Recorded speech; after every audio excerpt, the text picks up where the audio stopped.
वंदे मातरम। भुलक्कड़पन, याददाश्त का कमज़ोर होना, इसमें होम्योपैथ की कुछ दवाइयाँ हैं जिनका हम इस्तेमाल कर सकते हैं अपने लक्षण के हिसाब से। और भुलक्कड़पन कम होने के कुछ जो साधारण से कारण हैं, किसी दुर्घटना के कारण हो सकता है, चोट लगने के कारण हो सकता है, तो इससे भी हमारे मस्तिष्क पे विपरीत प्रभाव पड़ता है और हमारी याददाश्त कमज़ोर होने लगती है, हम भूलने लगते हैं। अधिक कमजोरी हो जाती है, शरीर कमजोर रहने लगता है। तब होता है अगर हमारे शरीर से वीर्य की मात्रा अधिक नष्ट होती है, अधिक चंचल जो होते हैं, जो बहुत ज़्यादा चंचल हाइपर एक्टिविटी होता है, एक्टिव होते हैं, तो हाइपर एक्टिव होते हैं, चंचल बहुत है, वो बहुत अच्छी बात है, लेकिन जो चंचल बहुत होते हैं उनकी याददाश्त भी थोड़ी सी कमजोर होती है। अधिक काम वासना जो है अगर हम करते हैं तब भी हमारी स्मरण शक्ति धीरे धीरे कमजोर हो जाता है। बहुत ज़्यादा चिंता करने वाला, अगर हम हमेशा चिंतित रहते हैं तो हमारी याददाश्त जो है कमजोर होता है। होम्योपैथ की कुछ दवाइयाँ, जैसे एसिड फॉस नाम की दवा है, एसिड फॉस बहुत अच्छा काम करता है उन बच्चों के लिए जिनकी लंबाई एकाएक बढ़ गई हो और याददाश्त कमजोर हो रखा हो। कुछ बच्चे रहते हैं ना, जैसे बहुत जल्दी उसकी लंबाई बढ़ जाती है, सारे शरीर की लंबाई बढ़ जाती है, तो उसमें एसिड फॉस बहुत अच्छा काम करता है।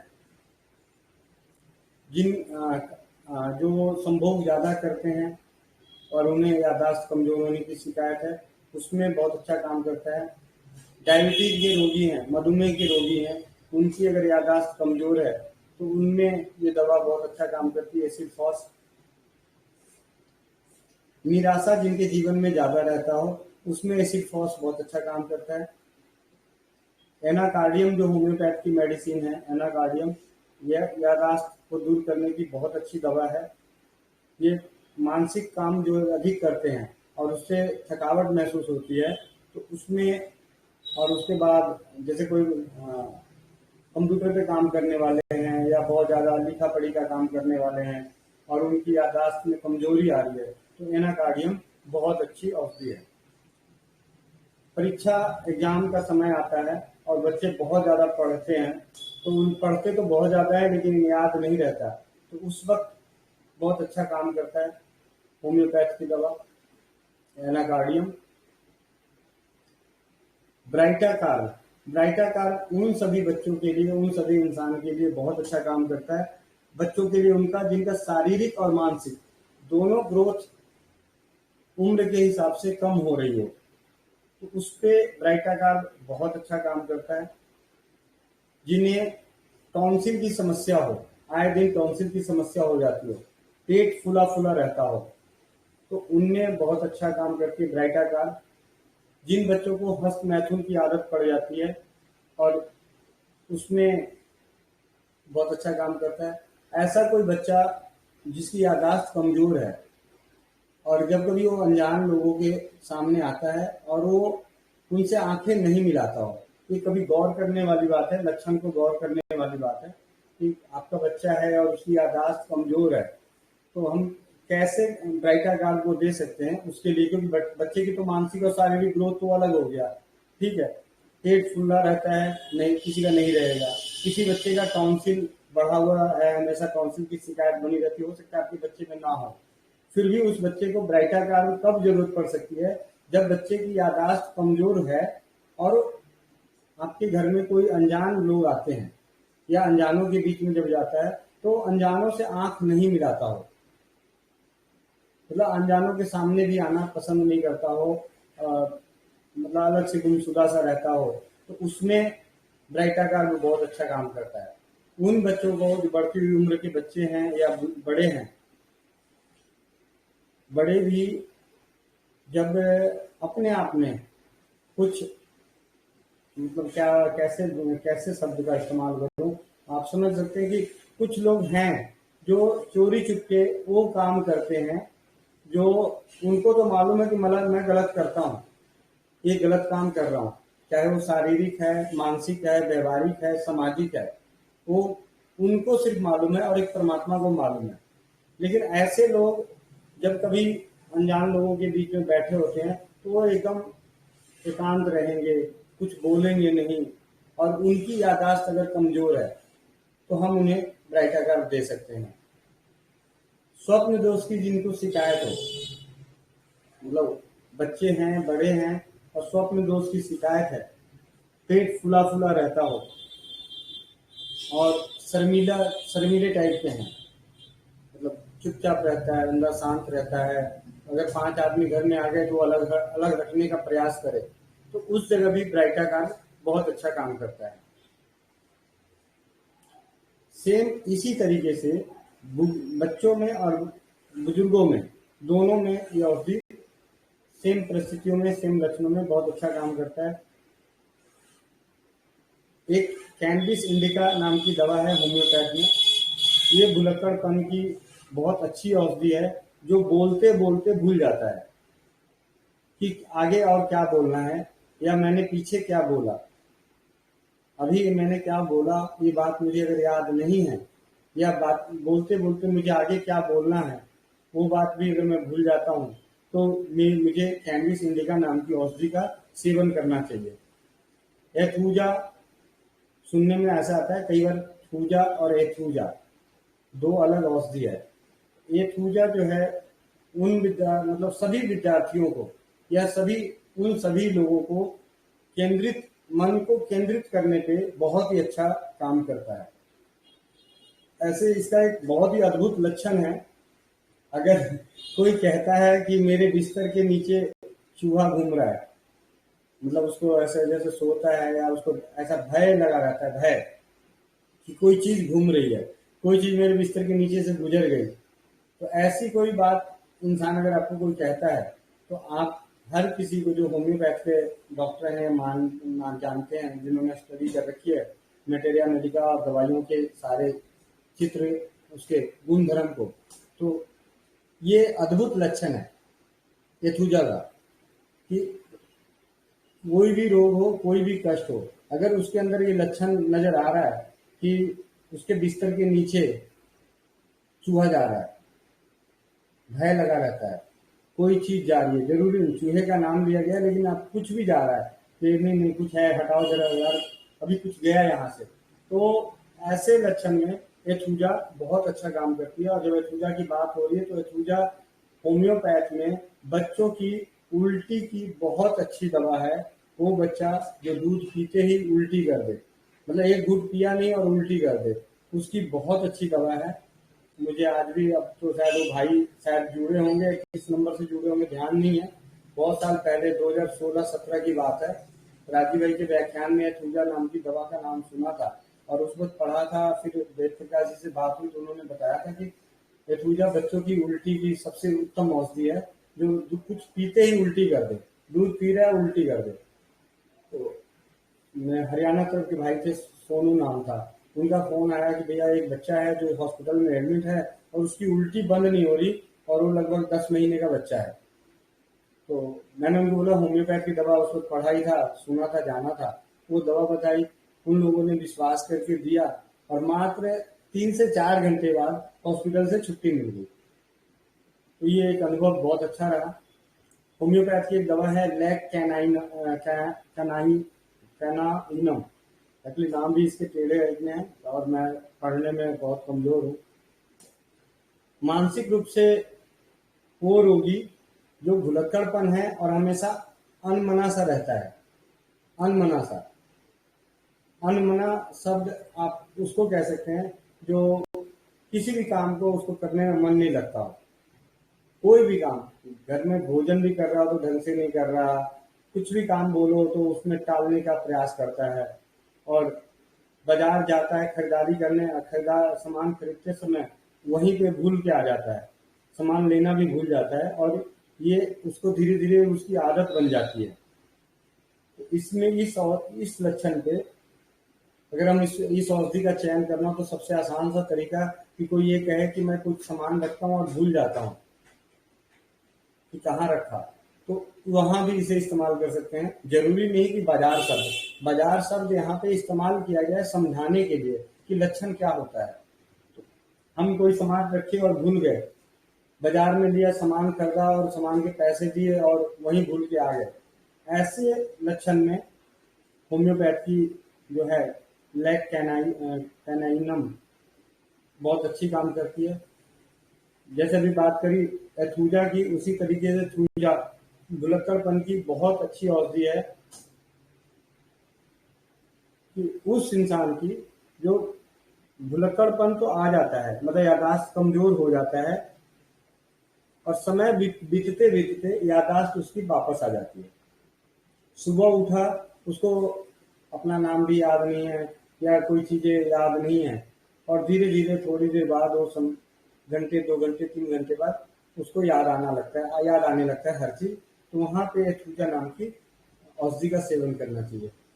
और किसी भी टीकाकरण के का बाद, किसी भी तरह का अगर आपको टीकाकरण हुआ है, आप कोई भी टीकाकरण कराए हैं, बच्चों का, बड़ों का, कोई भी, उसके बाद आपके शरीर में किसी भी तरह की उसके बदलाव नजर आते हैं, कोई लक्षण नजर आता है, कोई तकलीफ नजर आती है, जैसे बुखार है या चक्कर आने लग गया या गांठ बन गई या कोई एक जो पहले कोई रोग नहीं था उसके बाद आपको रोग हो गया, मतलब वो कष्ट आ गया, तो उसमें एथूजा सबसे अच्छा काम करता है। ग्लोलाइन, ग्लोलाइन वो औषधि है जो हमारे ग्लिसरीन से बनती है। ये रोगी तो इतना भुलक्कड़ हो जाता है कि जहां वो बरसों से रहता है वहां के गली मोहल्लों को भूल जाता है, अपने घर का नंबर भी याद नहीं रख पाता तो उसके घर का नंबर क्या है। तो ऐसे लक्षण जिनको है, ऐसी तकलीफों के, इस लक्षण के साथ जो तकलीफ है याददाश्त की, उसमें बहुत अच्छा काम करता है ग्लोलाइन। काली बाइक्रोम है, बहुत अच्छी औषधि है। नींद में उठने पर उसको कुछ याद नहीं रहता और जैसे जैसे समय बीतता है उसे याद आने लगती है। तो ये सेम उसी तरीके से थूजा और उसमें ये काली बाइक्रोम की औषधि का इस्तेमाल होता है। मेडोराइनम नाम की औषधि है, ये बहुत अच्छी औषधि है भुलक्कड़पन की, जिसे अपना नाम भी याद नहीं रहता। लेकिन मेडोराइनम जब कभी इस्तेमाल करना हो किसी को तो 1 ml पावर की दवा इस्तेमाल करते हैं, और 1 ml की दवा जब भी इस्तेमाल करें तो हफ्ते में या 15 दिन में एक बार या ज़्यादा से ज़्यादा, जैसे आज लिया सुबह 2-4 बूंद, उसके बाद हफ्ते बाद या 15 दिन बाद रिपीट करते हैं। बाकी जितनी भी दवाइयाँ हैं आप उसे 30 पावर में, 200 पावर में इस्तेमाल कर सकते हैं, और कॉम्बिनेशन के रूप में, जैसा कि हम बच्चों के लिए, बड़ों के लिए, हर किसी के लिए इस्तेमाल कर सकते हैं, जिसका परिणाम काफ़ी अच्छे मिलेंगे। उसमें जो बताया गया एनाकार्डियम, एथूजा और ब्राइटाकार्ब, जिसके 30 पावर की या 200 पावर की मिक्स करके उसकी 4 बूंद 2 बूंद दिन में 2 से 3 बार 10 से 15 दिन दें। और विशेष तौर पे तो मैं यही कहना चाहूँगा कि अपने नज़दीकी होम्योपैथ चिकित्सक से अपने लक्षण मैच कराकर इस्तेमाल कर सकते हैं। कुछ होम्योपैथ के ऐसे कॉम्बिनेशन हैं जो सकारात्मक हैं, दुष्प्रभाव रहित हैं। जो दुष्प्रभाव रहित हैं उसी को हम समाज में खुले स्तर पर हम बताते हैं। जिनका दुष्प्रभाव होता है उन्हें ऐसे कॉम्बिनेशन की या ऐसी दवाइयों को हम कभी भी ये नहीं कहते कि आप सीधे जाकर ले लें। आप व्यक्तिगत अपने नज़दीकी होम्योपैथ चिकित्सक या जो भी होम्योपैथ के जानकार हैं, अनुभवी हैं, जरूरी नहीं कि होम्योपैथ चिकित्सक ही आपको होम्योपैथ की चिकित्सा करे। जैसे कि मेरे मौसा जी हैं, सिविल इंजीनियर, मतलब सिविल इंजीनियर थे। जब उनका ट्रांसफर नेपाल के बॉर्डर की तरफ था बिहार में, तो 20 साल वहाँ रहे। तो वहाँ के आसपास के गांव में जो तकलीफें होती थी, तो उसमें खाली समय होता था तो किताबों को अध्ययन करते थे, क्योंकि हॉस्पिटल क्या था, गांव के लोग और जो वहाँ होते थे तो हॉस्पिटल बड़े दूर होते थे। आज से 50-60 साल पहले की बात है, 50 साल पहले की बात है, 40 साल पहले हॉस्पिटल बड़े दूर होते थे। तो वहाँ के गांव समाज के दुख दर्द को देखा नहीं जाता था, और खुद वो अपनी तकलीफों के लिए तो हर वक्त कैसे करें। तो उन्होंने होम्योपैथ पढ़नी शुरू करी और होम्योपैथ को पढ़ते हुए प्रैक्टिस शुरू किया, और बहुत अच्छे अनुभवी होम्योपैथ के, एक अनुभवी चिकित्सक तो नहीं कह सकते क्योंकि डिग्री है नहीं तो चिकित्सक नहीं कह सकते, लेकिन बहुत अच्छा ज्ञान है उनके पास होम्योपैथ का। और उनसे भी मुझे समय समय पे, आज वो 78-80 साल के हैं, और उनके माध्यम से मुझे पहली बार जब मैं इस क्षेत्र में आया तो जब मैंने बात करी तो उन्होंने बताया, मुझे नहीं मालूम था कि होम्योपैथ उनका इतना अच्छा कमांड है। तो दिल्ली आए थे एक बार, तो बातचीत में उन्होंने बताया मैं तुम्हें कुछ किताबें भेजूंगा। तो अगली बार जब आए तो उन्होंने एक किताब लेकर आए थे, होम्योपैथ की क ख ग। और उस किताब को पढ़ने के बाद मुझे ऐसा लगा कि मैं होम्योपैथ मतलब बहुत अच्छा औषधि, मतलब होम्योपैथ के प्रति विश्वास जो था और ज्यादा अटल होता गया। और होम्योपैथ के प्रति सबसे ज्यादा झुकाव जो है वो सिर्फ मेरा इस कारण है कि होम्योपैथ की दवाइयाँ, बहुत सारी दवाइयाँ दुष्प्रभाव रहित है और सस्ती है। अगर हम रसोई घर से भी होम्योपैथ की तुलना करें तो रसोई घर की औषधियाँ महंगी पड़ जाती है होम्योपैथ की औषधि के अलावा के मुकाबले। क्योंकि होम्योपैथ की अगर आपका लक्षण मैच कर गया तो एक दवा की एक डोज ही काफ़ी हो जाती है। तो आप समझिए कि 80 रुपये में एक दवा आती है, 30 ml होती है, 1 ml में 20 बूंद होता है, 30 ml में 600 बूंद, और 4 बूंद की एक खुराक अगर हम मानते हैं तो 80 रुपये को आप 4 बूंद को 600 150 से डिवाइड करें तो कितना आ गया। मतलब इतने कम खर्चे में आपकी रोग, आपके जो कष्ट है वो नष्ट हो सकता है। तो होम्योपैथ सबसे सस्ती चिकित्सा कहती है। इससे सस्ती पूरे ब्रह्मांड में मुझे नहीं लगता कि कोई चिकित्सा रहती है। हाँ, एक और है जो सबसे सस्ता है, उसमें तो होम्योपैथ की दवा भी नहीं लेके आनी है, वो है खुश रहना, चिंता मुक्त रहना। और ये जो है, ये जो 2 गुण, खुश रहना, चिंता अगर आए, ऐसा नहीं है कि हम इंसानी जीवन में हैं, हर इंसान चिंता में है। मैं अभी बैठा हूँ, मुझे आप यहाँ से बात कर रहा हूँ, मन के दूसरे छोर में अपने दूसरे हिसाब किताब चल रहे हैं, तो एक तरह से चिंतन है, वो चिंता नहीं है। चिंतन और चिंता दोनों में फर्क है। चिंतन तो करें, कोई दिक्कत नहीं। मैंने एक जगह अभी पीछे एक किताब आई थी डॉक्टर अबरार मुल्तानी जी की, स्कूल के ऊपर था, नाम टाइटल में भूल गया। तो उस किताब में एक बहुत अच्छी बात रखी थी कि जो इंसान सोच सकता है उसको सीखने के लिए किसी भी चीज की जरूरत नहीं है। जो सोच सकता है, यानी जो सोच सकता है, चिंतन कर सकता है, उसको सीखने के लिए किसी भी स्कूल की जरूरत नहीं है, कोई भी गुरु की जरूरत नहीं है। वो अपने आप को भी गुरु बना सकता है। ये अपने आप में अद्भुत है। और इसका सबसे बड़ा जो उदाहरण है महाभारत के एकलव्य। उन्होंने भले गुरु को आगे मूर्ति के रूप में रखा, लेकिन उस बच्चे ने खुद ही चिंतन करी, खुद ही मेहनत किया, सारी चीजें खुद ही करी। गुरु द्रोणाचार्य को मतलब रख के किया वो अलग बात है, लेकिन अगर सही मामले में देखा जाए तो उस इंसान में एकलव्य का जो सबसे बड़ा गुण था वो लगा रहा, चिंतन करता रहा, अपने आप में जो गलती होती होगी बार बार निशाना मारते रहते हो, मतलब उसने छोड़ा नहीं, निरंतर अपना प्रयास जारी रखा। इस तरीके से मैं सभी से यही विनती करूंगा कि जीवन में स्वस्थ रहने का जो सबसे सरल सूत्र है वो है स्वस्थ मन को भी स्वस्थ रखें। मन में हर वक्त नकारात्मक भाव ना लाएं, द्वेष की भावना ना लाएं, ज्यादा हर चीज में होशियार बनने की भी कोशिश ना करें। कल परसों मैं कहीं पढ़ा था तो मैंने उसका स्टेटस लगाया, जो नादान है वो इंसानी जीवन को मतलब उसका आनंद लेते हैं, और जो होशियार बनते हैं वो उलझे रहते हैं। तो कई हद तक ये बात बहुत ही 16 आने सत्य है कि जो नादान है वो जीवन का आनंद ले रहा है। जैसे बच्चे हैं, छोटे बच्चे को आप उदाहरण के तौर पे ले सकते हैं। जीवन का जो असली आनंद जो है वो बचपन में ही था। बचपन में ना किसी चीज की चिंता, ना फिक्र, कि ना बच्चे को ये नहीं मालूम कि मैं अंबानी के घर में पैदा हुआ हूँ कि नहीं हुआ हूँ, उसको कोई चिंता नहीं, क्योंकि वो नादान है, हर चीज से नादान है। लेकिन जैसे ही हम होशियार बनते जाते हैं और बस हम अपने हार्मोन्स को ऐसे बिगाड़ते रहते हैं कि जिसका कोई हिसाब किताब नहीं। लोग कहते हैं कि खाने पीने से हार्मोन्स खराब होते हैं, मेरा कहना है कि चिंता करने से हार्मोन्स खराब होता है। चिंतन करने से तो नहीं खराब होगा, लेकिन ज्यादा चिंता करने से जरूर खराब होगा। वंदे मातरम।